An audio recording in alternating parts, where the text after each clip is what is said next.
Alors, la première question de ce lundi, Nicolas Scali me dit « Bonjour Pierre, comment interprètes-tu le tacle de Mbappé au PSG sur sa liberté en équipe de France et selon toi, qui était directement visé? Bonne journée. » Bah écoute, au risque de te décevoir, personne, puisque évidemment la presse qui a relayé cette info fondamentale, comme toujours avec Mbappé, n'a pas passé l'intégralité de sa déclaration, où effectivement il dit qu'il aime bien jouer avec une pointe fixe et que ça lui donne de la liberté, et qu'il ajoute « mais je suis très heureux aussi au PSG ». Et ça, je ne l'ai lu malheureusement nulle part, sauf ceux qui passent les déclarations des joueurs in extenso.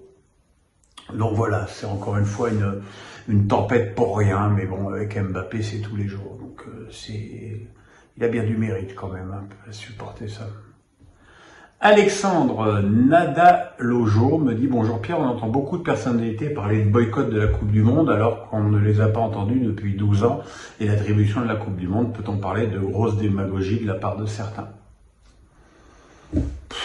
Oui, allez, oui. La démagogie, parce qu'effectivement, ça fait 12 ans qu'on sait que la Coupe du Monde a été attribuée en plein désert à un pays qui n'est pas plus grand que l'Île-de-France,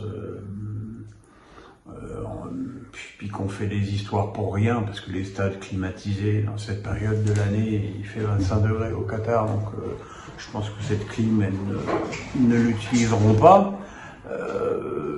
Effectivement, ça les morts sur les chantiers, on ne pouvait pas prévoir, mais enfin, ça fait aussi plusieurs années qu'on entend parler. Et demander aux footballeurs de porter la responsabilité du boycott à quelques semaines de la compétition pour laquelle ils se battent, eux, depuis des années pour leur sport, ça me paraît profondément malhonnête et surtout contre-productif, d'autant plus qu'il ne faut pas oublier que lorsque la Coupe du Monde a eu lieu en Russie, la Russie avait déjà envahi la Crimée, avait déjà commencé avec l'Ukraine, les Jeux Olympiques en Chine, donc voilà, pourquoi le Qatar plus que ces autres-là, je ne sais pas. Medlez me dit « Gilles Verdez a déclaré Mbappé a eu 8 Neymar dans chaque chaussure. Neymar est un mercenaire qui voulait quitter le PSG et qui fait quelques bons matchs parce que la Coupe du Monde l'intéresse. » Ton avis? Eh ben, mon avis, c'est du Gilles, hein, excessif comme toujours, c'est du Gilles de TPMP en plus. Hein,